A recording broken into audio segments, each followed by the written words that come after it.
Que deviendraient ces enfants sans l'aide attentive et bienveillante de ces personnes qui les encadrent et les choix?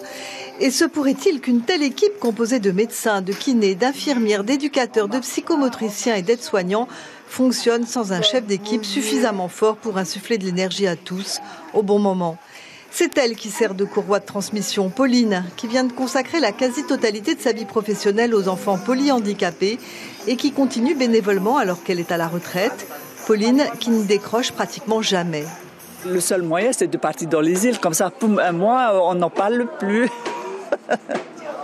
Ici, nous sommes à Punaouia, dans l'un des 4 centres de la fraternité chrétienne.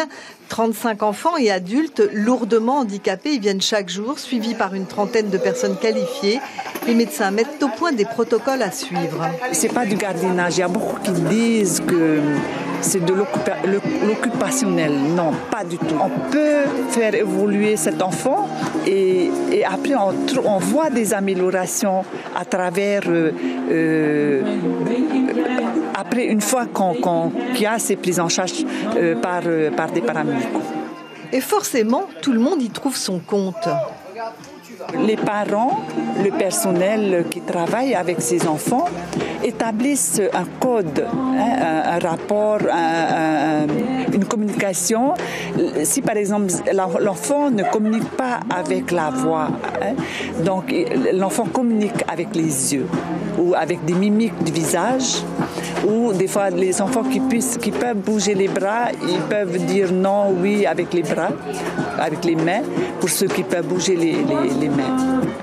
Et peu à peu, ces enfants grandissent, tandis qu'il en arrive d'autres, polyhandicapés de naissance ou à la suite d'un accident ou d'une maladie. Depuis 2014, les jeunes adultes sont autorisés à rester, parce que pour tout le monde ici, ces enfants ne grandissent jamais. Pour nous tous parents, pour nous qui sommes dans le conseil d'administration, on a horreur quand on nous dit 20 ans, c'est un adulte, quand on sait qu'il ne sait pas manger, il ne peut pas manger tout seul, il n'est pas indépendant. Donc, pour nous, ça restera toujours des enfants, même s'ils ont 20 ans, ils ont 30 ans, ils ont 50 ans, c'est toujours nos enfants.